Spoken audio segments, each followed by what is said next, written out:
જય સ્વામિનારાયણ. મિત્રો, અત્યારે આપણે આવી ગયા છીએ કુંડલધામ.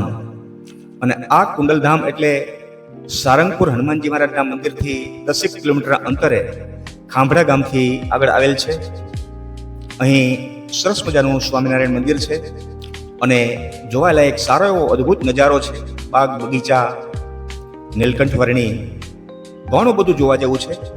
જો આ એવો જ સરસ મજાનો બગીચો, જાતે જાતના અહીંયા વૃક્ષો લહેરાઈ રહ્યા છે.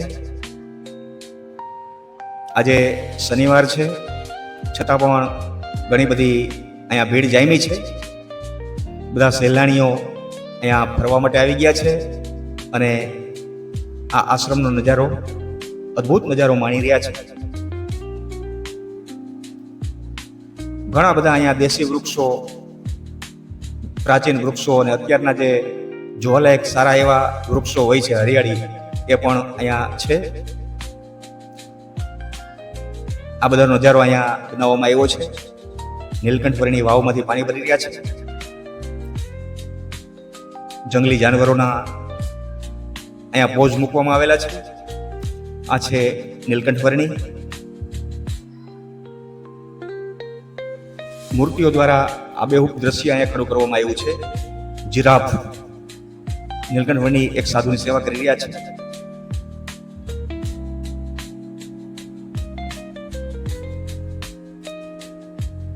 ભગવાનના દર્શન માટે અહીંયા આવી ગયા છે. જંગલી જાનવરો અહીંયા બેઠા છે મૂર્તિ સ્વરૂપે. વાહ, સાધુ સમાજ. મહારાજા દર્શને આવ્યા છે. અહીંયા પાણીના ધોધ નીચે નીલકંઠ વર્ણીજી સ્નાન કરી રહ્યા છે. અદ્ભુત દ્રશ્ય, જાણે તાદ્રશ્ય હોય એવું લાગે. જો આ જંગલી જાનવરો બધા, માણસો બધા, કોઈ અંગ કસરત કરે છે, કોઈ યોગાસન કરે છે. બાજુમાં જંગલી જાનવરો બેઠા છે.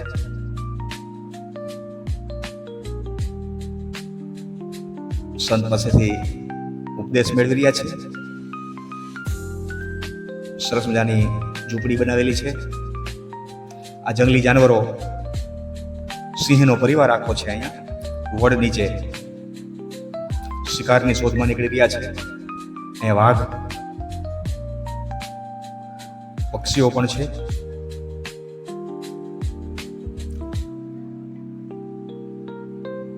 મહારાજા મળવા આવ્યા છે. તમે અહીંયા રૂબરૂ આવો તો તમને જોવાની ખૂબ જ મજા આવે. અને અહીંયા આવી એટલે શાંતિ, શાંતિ ને શાંતિ. બસ મજા જ આવ્યા રાખે. રીંછ, ચિત્તો, હરણ, દીપડા, રીંછ ને ઘણા બધા છે અહીંયા. જો પાણીનો વિશાળ ભોજ બનાવવામાં આવ્યો છે. અહીંયા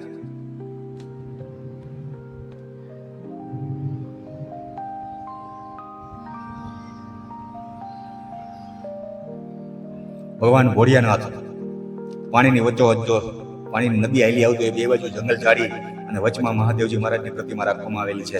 વિશાળ કદની પ્રતિમા છે. આ હર હર મહાદેવ, હર હર મહાદેવ.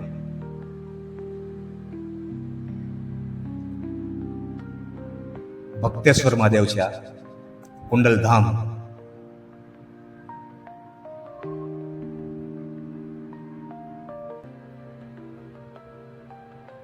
બધા ભાવિકો સેલ્ફી લઈ રહ્યા છે. આ છે નીલકંઠ વર્ણી, કુંડલધામ શ્રી નીલકંઠ વર્ણી. ખૂબ જ જોવાલાયક આ જગ્યા છે. બાળકોને મજા આવી જાય. હિંચકા, લપસ્યા, રમત ગમતની. આ જાણે મોટા સિટીમાં આવ્યા હોય ને એવું વાતાવરણ. ચાલો, મારા ઘનશ્યામભાઈ ગાડા ઉપર સવારી કરી ગયા. હરી તું ગાડું મારું ક્યાં લઈ જાય કાંઈ ન જાણું. જય હો.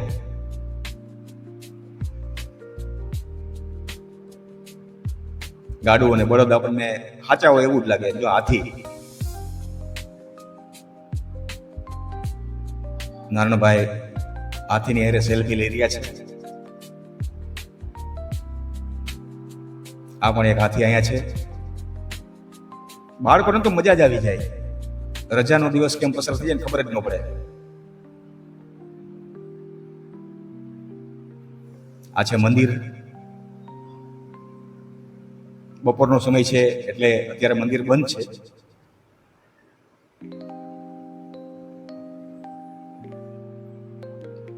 મંદિર પણ જોવા જેવું છે, પણ અત્યારે બપોરના સમયે 2 કલાક બંધ રાખવામાં આવે છે.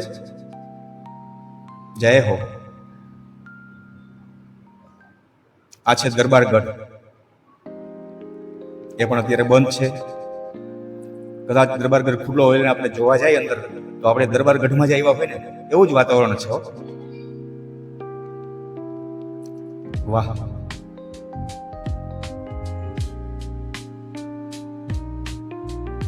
વાદળછાયું વાતાવરણ છે. દરબારગઢ માથે દેશી નળિયા, લીલી હરિયાળી,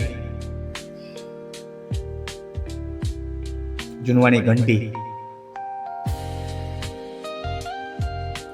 તમારા ઘનશ્યામભાઈ, ગોકુળભાઈ, નારાયણભાઈ, ભરતભાઈ દરબારગઢ વિશેના મંદિર વિશે, એની રમ્યતા વિશે ચર્ચા કરી રહ્યા છે કે વાહ, અદ્ભુત નજારો છે, ખૂબ ખરેખર અહીંયા આવ્યા એટલે મજા આવી ગઈ. એ બધી ચર્ચા વિચારણા કરી રહ્યા છે.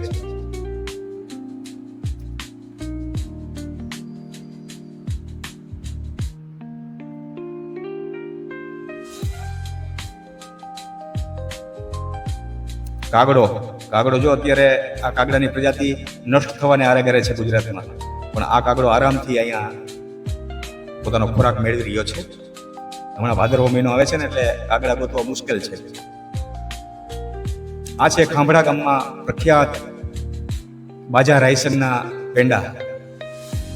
બાજા રાયસંગ એટલે આખું ગામ પેડાનો ધંધો કરે છે વધારે પડતા, અને બધાને એક જ નામ છે, રાયસંગ બાજા.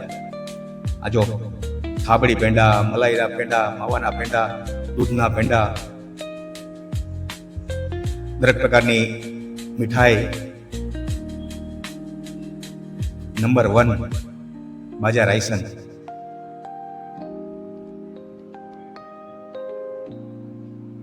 કેસર પેંડા, દૂધના પેંડા, થાબડી પેંડા, માવાના પેંડા, ખજૂરના પેંડા, લાડવા. વાહ. નમકીન, ફરાળી ચેવડો છે, પૌવાનો ચેવડો, વેફર, અને બાજુમાં કપડાની દુકાન છે. મહિલાઓ માટેના સરસ મજાના ભરત ભરેલા રંગબેરંગી વસ્ત્રો અહીંયા મળે છે. બધા વાહનો જો સારંગપુર જઈ રહ્યા છે. ધીમો ધીમો વરસાદ આવી રહ્યો છે. તો મિત્રો, આ વિડીયોને લાઈક